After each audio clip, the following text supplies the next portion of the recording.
जय हिंद दोस्तों, कैसे हैं आप लोग। आई होप आप लोग बहुत अच्छे होंगे और अपनी तैयारी बहुत ही अच्छे कर रहे होंगे।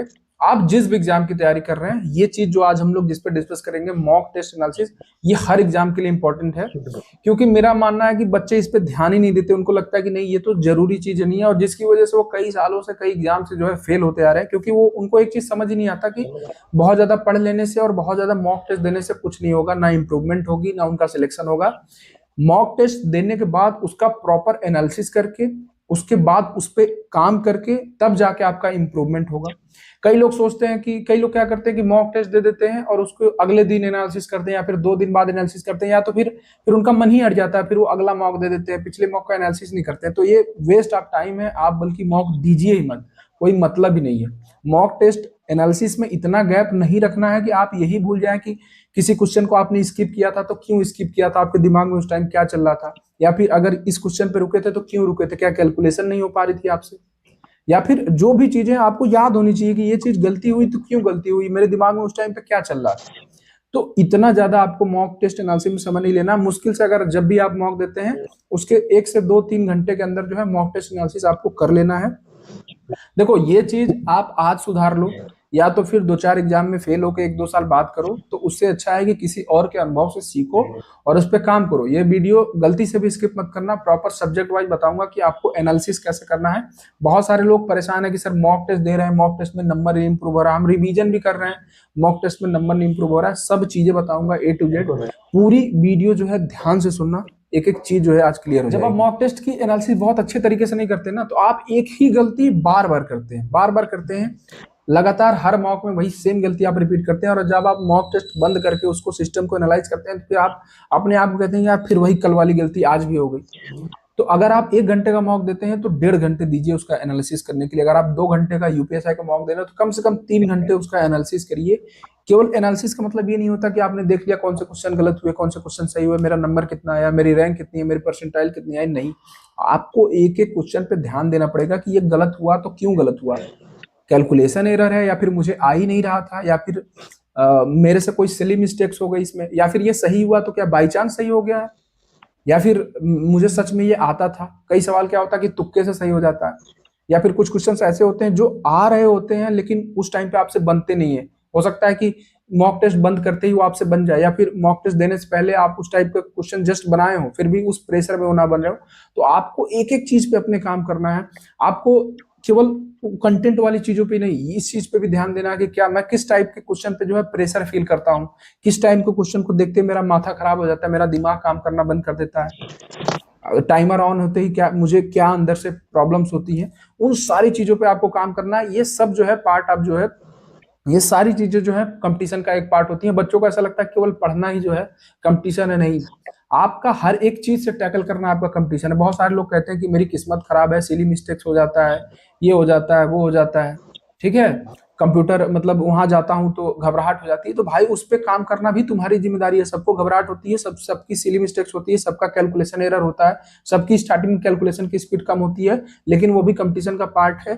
तुम्हें जो है उस पर भी अपने वर्क करना पड़ेगा, तभी जो है तुम कंपटीशन में एग्जिस्ट कर पाओगे। क्योंकि इस समय वही वाली बात है, खान सर वाली बात है कि केवल दौड़ने से काम नहीं चलेगा, तेज दौड़ना पड़ेगा, तभी आप जो है रेस में जीतोगे और जो है बाउंड्री लाइन पार करोगे और आपका सिलेक्शन होगा।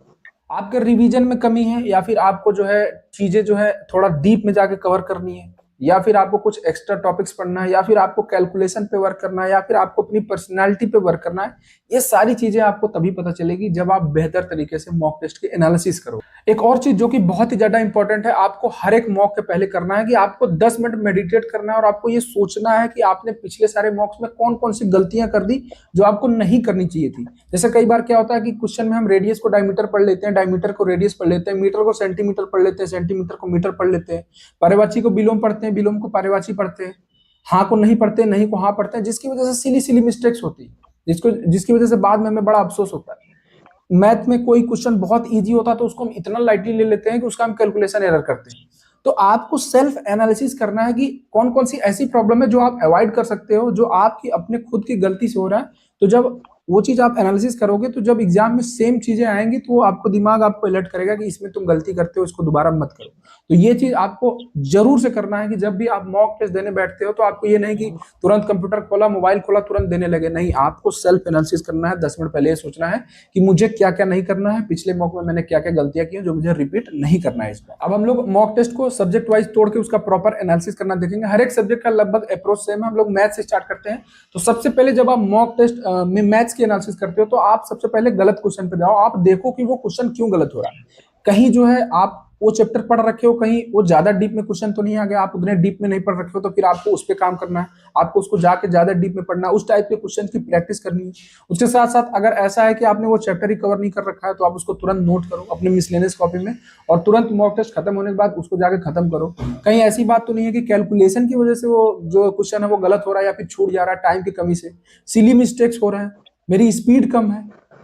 समझ रहे हो? इन सब चीजों पे वर्क करना है। उसके बाद सही क्वेश्चन पे भी आना है और सही क्वेश्चन को भी देखना है, कहीं बाई चांस तो सही नहीं हो गया। बाई चांस सही हुआ है तो तुरंत उसको अपने कॉपी में नोट करना है और उस टाइप क्वेश्चन की प्रैक्टिस करनी है। कहीं ऐसा तो नहीं है कि हो तो गया लेकिन बहुत ज्यादा टाइम ले लिया जिसकी वजह से कोई और सेक्शन इफेक्ट हो गया या फिर कोई और क्वेश्चन इफेक्ट हो गया, गलत हो गया उस प्रेशर में। उस चीजों पे भी वर्क करना है आपको। केवल ये नहीं कि सही हो गया तो चलो सही हो गया, नहीं, सही चीज को भी देखना है कि सही हो गया तो उसका कारण क्या है। उसी तरीके से अगर मैं हिंदी की बात करूं तो हिंदी में भी अगर कोई आपको एनालिसिस के दौरान कोई नया वोकैब मिलता है कि आपके बुक में आपने नहीं देख रखा है या फिर बुक में भी है, आपको याद ही नहीं है कि बुक में है कि नहीं, क्योंकि बुक रिवीजन किए या तो बहुत दिन हो गए या फिर जब वो आता है तो स्किप हो जाता है, तुरंत आपको अपने कॉपी में नोट कर लेना है। आपकी हर एक सब्जेक्ट की एक मिसलेनियस कॉपी होनी चाहिए। उसी तरह ग्रामर का कोई रूल है, या फिर इंग्लिश या फिर हिंदी दोनों के लिए सेम है, ग्रामर का कोई रूल है जो आपको लग रहा है कि नहीं आपने नहीं पढ़ रखा, तुरंत आपको अपने मिसलेनियस कॉपी में नोट कर लेना। और ये जो मिसलेनियस कॉपी है, जो आप हर 7 से 8 दिन 10 दिन पे रिवाइज करते रहना है, नहीं तो आप फिर वही गलती अपने मॉक में करते रहोगे और आपका इंप्रूवमेंट कभी नहीं होगा। उसी तरीके से रीजनिंग है तो आपको रीजनिंग में देखना है कि किस टाइप के क्वेश्चन में आपके लॉजिक बिल्डअप नहीं है। जब वो क्वेश्चन स्क्रीन पे आ रहा है या फिर आपके सामने आ रहा है तो आपका दिमाग ही काम नहीं कर रहा है। कई लोग होते हैं कि जो नंबर सीरीज वाले क्वेश्चन होते हैं उसमें उनका अप्रोच ही नहीं लगता, या फिर सेटिंग अरेंजमेंट में उनका अप्रोच नहीं लगता है। जब दे देता है कि दो लोग, मतलब 2 रो में लोग आमने सामने बैठे हैं, एक नॉर्थ है एक साउथ है और दोनों लोग एक आमने सामने बैठे हैं, उसमें वो पजल वाला दे देता है तो दिमाग नहीं काम करता है। बहुत सारे लोगों को ब्लड रिलेशन में दिक्कत होती है। तो उन सारे क्वेश्चंस की आपको सेक्शनल जाके अलग से प्रैक्टिस करनी है या फिर प्रीवियस ईयर क्वेश्चन से अलग से प्रैक्टिस करनी है। और जो भी टॉपिक ऐसे हैं जो आपने नहीं पढ़ रखे उनको जो है कंप्लीट करना है। इतना सब कुछ करने के बाद भी रीजनिंग तुम्हारा आज तक सरदर्द बना हुआ है, उसमें तुम अच्छा परफॉर्म नहीं कर पाते हो, जिसकी वजह से मॉक टेस्ट में स्कोर नहीं बढ़ पा रहा है, तो भाई रीजनिंग का तुमको रामबाण बता देता हूँ। 2 चीजें बताऊंगा, एक बुक और एक यूट्यूब चैनल, जहां से रीजनिंग करने के बाद तुम्हारी रीजनिंग की सारी दुख दर्द पीड़ा जो है खत्म हो जाएगी और रीजनिंग पे तुम्हारा कमांड हो जाएगा। RS पहलवार सर की एक उद्धार रीजनिंग करके एक बुक आती है, लगभग 650 पन्ने की ये बुक है। और भारत में कोई भी एग्जाम का कोई भी टॉपिक ऐसा नहीं है जो इसमें कवर्ड नहीं है। सारे टॉपिक्स, यहाँ तक कि IAS जो प्री में CSET में क्वेश्चंस आते हैं लॉजिकल रीजनिंग के या फिर नॉर्मल रीजनिंग के, वो तक इसमें कवर है। SSC के सारे एग्जाम्स इसमें कवर है, सारे क्वेश्चन इसमें जो है प्रीवियस ईयर के दिए हुए हैं। उसके साथ साथ RPF SI, UP constable, UP police, उसके साथ साथ UPSI और जो भी सारे एग्जाम्स होते हैं बैंकिंग के, सारे क्वेश्चंस इसमें टॉपिक वाइज जो है दिए हुए हैं। जैसे कि अगर मशीन इनपुट आउटपुट की बात करें डिटेल में, मैट्रिक्स वाले question, cube cuboid, data sufficiency, जो हमारी मैथमेटिकल रीजनिंग होती है उसमें DI बेस्ड जो है रीजनिंग वाले क्वेश्चंस होते हैं डिटेल में दिए हुए हैं। मैथमेटिकल ऑपरेशंस बेस्ड जो रीजनिंग आती है, उसके साथ साथ जो लॉजिकल रीजनिंग आती है, जो स्टेटमेंट बेस्ड क्वेश्चन होते हैं जिसमें कि due to lack of question हमारी इतनी प्रैक्टिस नहीं हो पाती है, जिसकी वजह से हमारे उस टाइप के क्वेश्चन पर कमांड नहीं हो पाते।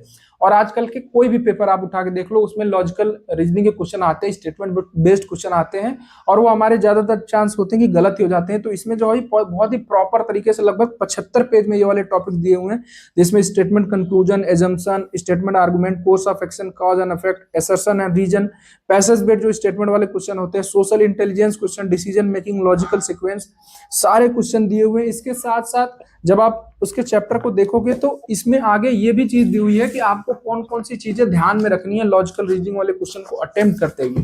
ज्यादातर बुक में क्या होता है कि क्वेश्चन दिए होते हैं, उसका आंसर दिया होता है A B C जो भी होता है सही, कि इसका जो है एक वो टेबल ड्रॉ किए रहते हैं जिसमें लेते हैं कि पहले का A सही है, दूसरे का B सही है, लेकिन इसमें उस टेबल के साथ साथ उस क्वेश्चन का डिटेल्ड एक्सप्लेनेशन है कि अगर ये वाला कथन सही नहीं है तो क्यों है, आप ऐसा क्या सोच रहे हैं जो एग्जामिनर जो क्वेश्चन बनाया है वो क्यों आपसे अलग सोच रहा है, वो क्या आपसे अलग सोच रहा है, सब कुछ जो है डिटेल में दिया हुआ है A to Z।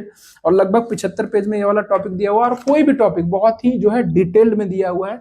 इसके साथ साथ अगर हम लोग बात करें यूट्यूब चैनल की, तो रीजनिंग रनअवे नाम का यूट्यूब चैनल है RS पहलवान। इस वीडियो को डिस्क्रिप्शन में बुक और जो है यूट्यूब चैनल दोनों का जो है लिंक डाला हुआ है, आप जाके वहां से एक बार गो थ्रू हो जाना। और अगर आपकी रीजनिंग कमजोर है तो उस बुक को ले लेना और प्रैक्टिस कर लेना, भाई समस्या खत्म हो जाएगी। उसके साथ साथ चैनल पे एक बार मेरे कहने की वजह से जो है जरूर जाके गो थ्रू कर लेना RS पहलवान सर की वीडियो। मैंने खुद भी उनकी 8 से 10 वीडियो देखी। पढ़ाने की स्टाइल गजब ही कैजुअल है, मतलब बहुत ही आसान तरीके से, और ऐसे ऐसे सारे टॉपिक्स उस पर कवर हैं जो आपको नॉर्मल जगह नहीं मिलेंगे, या फिर उतने क्वेश्चंस या फिर उतने वीडियोस नहीं मिलेंगे जितना चाहिए उस टॉपिक को कमांड करने के लिए। खास करके मैंने देखा कि यूपी पुलिस में जो वो मानसिक अभिरुचि वाले क्वेश्चंस होते हैं उसमें लगभग 10 से 15 वीडियो पड़े हुए हैं, जिसके ज्यादातर सवाल आते हैं और बच्चे उसमें जो है कभी कमांड नहीं कर पाते, जिसकी वजह से जो है ओवरऑल रीजनिंग का जो है स्कोर जो है इफेक्ट होता है।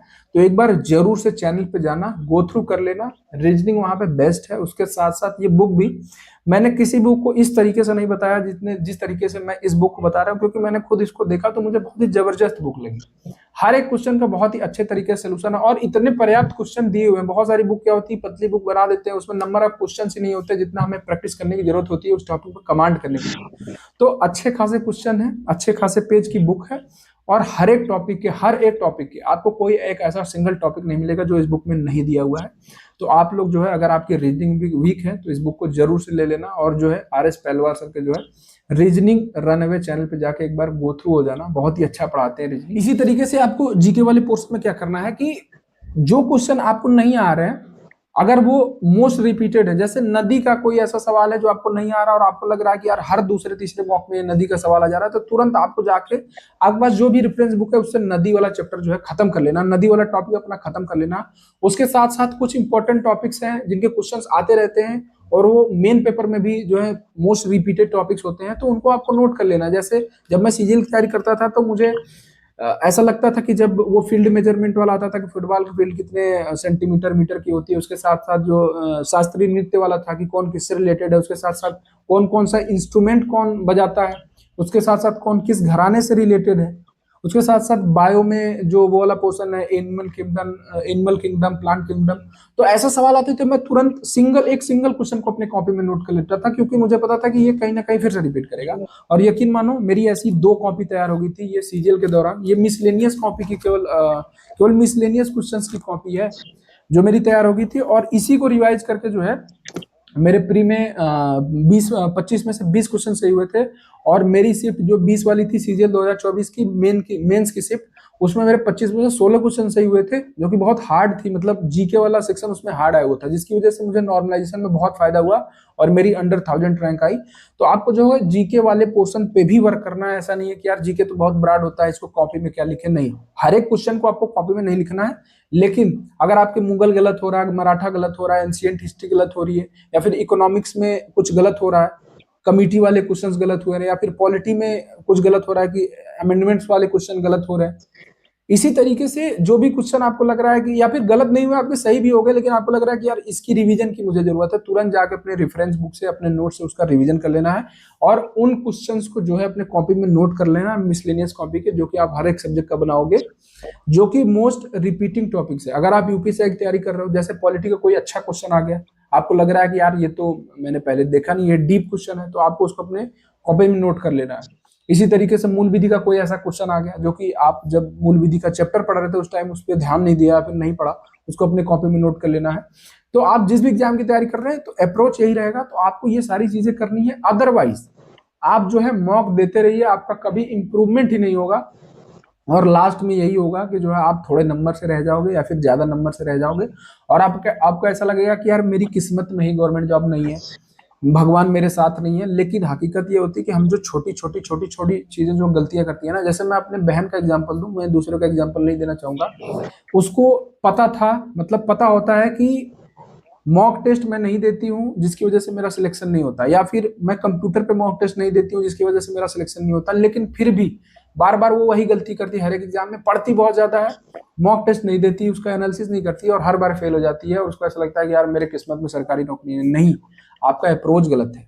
तो आपको एग्जाम, आप इतने स्पेशल नहीं है कि आपका एग्जाम अलग तरीके से हो, बाकियों से अलग हो। आपको एग्जाम के मेथड के तरीके से ही अपने आप को एडजस्ट करना पड़ेगा। आपको मॉडर्न कंपटीशन के हिसाब से अपने आप को एडजस्ट करना पड़ेगा। अदरवाइज आप किस्मत का बहाना देते रहोगे, हवाला देते रहोगे, लेकिन दुनिया जानते हो ये सब चीजें मानती नहीं है। अगर आप सिलेक्ट हुए तो आपको सराखों बैठाएगी, अदरवाइज यही कहेगी कि बस माँ बाप का पैसा खराब किया और जो है बर्बाद लड़का है या फिर बर्बाद लड़की है। मतलब बेसिकली कहने का मतलब कि सीरियस नहीं लिया अपने आप को। तो आप जो है ये छोटी छोटी गलतियां ना करें। आप लोग जिस भी एग्जाम की तैयारी कर रहे हैं, all the very best to you. आप लोग ये चीजें अगले मॉक से अप्लाई करके देखना। मैं 100% बता रहा हूँ कि आपको जो है बेनिफिट होगा। और अगर आप कैलकुलेशन पे वर्क नहीं करते हो तो आप कैलकुलेशन पे वर्क करना शुरू कर दो, क्योंकि इस जमाने में जो कैलकुलेशन है मैथ्स में बहुत इंपॉर्टेंट है। अगर आप की स्पीड ज्यादा नहीं है मैथ्स और रीजनिंग में तो आप जो है बाहर ही होते रहेंगे। अगर किसी ऐसे एग्जाम में आप बैठ रहे हैं जिसमें मैथ्स रीजनिंग का वेटेज अच्छा खासा है, तो आप ये छोटी छोटी चीजों पे ध्यान दीजिए। बाकी जो जो चीजें मैंने बताई इसको आप अगले मॉक से इंप्लीमेंट करना और मेरे आगे की वीडियोज में कमेंट करना कि आपको ये फायदा हुआ कि नहीं। मैं गारंटी देता हूं कि आपको फायदा होगा। ये मेरा खुद का अनुभव है। किसी भी टॉपर से आप पूछना वो बताएगा कि मॉक टेस्ट एनालिसिस कितना जरूरी है और सही तरीके से कितना जरूरी है। यही बताता है कि हमारी कमियां क्या हैं। और मॉक टेस्ट हम देते क्यों है, इसीलिए तो देते हैं अपनी कमियां जानने के लिए, एग्जाम के प्रेशर को हैंडल करने के लिए। जो गलतियां हम एग्जाम में करते हैं फाइनली जाके बिना मॉक टेस्ट की प्रैक्टिस किए, वो चीज अभी सुधार लें। कैसे सुधारेंगे, जब वो गलतियां पकड़ में आएंगी कि नहीं हाँ ये गलतियां हो रही है, ये चीजें हो रही है, तो अभी आप उसको पकड़ो, उस पर काम करो। नहीं तो जो है ऐसे ही करते रह जाओगे और जो है एक दिन जाके हिम्मत हार जाओगे और इस फील्ड को छोड़ दोगे। और उसके बाद लाइफ ऐसी हो जाएगी कि बहुत ही स्ट्रगलिंग लाइफ हो जाएगी। आप जो है कोई ऐसा कोर्स भी नहीं कर रखे हो ग्रेजुएशन में कि कोई आपको जॉब दे दे और आप गवर्नमेंट जॉब में जा नहीं पाए, तो फिर आप वही 15-20-25 हज़ार वाली नौकरी में जो है जीवन में संतोष करना पड़ेगा और वो लाइफ बड़ी स्ट्रगलिंग होती है। तो आप अभी अपना जो है 200% दे दो और इस दलदल से बाहर निकल जाओ। क्योंकि भाई कब तक हिंदी, रीजनिंग, इंग्लिश, मैथ्स और जीके पढ़ते रहोगे। भाई जिंदगी बहुत बड़ी है, घूमना फिरना भी है, एंजॉय भी करना है। तो एक बार अपना पूरा फोर्स लगाओ और इससे बाहर निकल जाओ। जो भी लोग मेरे चैनल पे पहली बार मुझे देख रहे हो, मेरे चैनल को सब्सक्राइब कर लेना भाई। यहाँ पे हर एक चीज मैं आपको देता हूँ, पढ़ने लिखने से लेके मोटिवेशन से लेके इन्फॉर्मेशन, स्ट्रेटजी, सब कुछ। उसके साथ साथ मेरे टेलीग्राम चैनल का लिंक जो है वीडियो के डिस्क्रिप्शन में, वहां जाकर टेलीग्राम चैनल पर जुड़ जाना। लगभग 17,000 बच्चे उस पर जुड़ चुके हैं। उस पर मैं एग्जाम्स क्वालिफाई कर रखे हैं, वो चीजें मैंने डाल रखा है। यूपीएससी वालों के लिए कुछ स्पेशल भी डाल रखा है। बाकी हिंदी में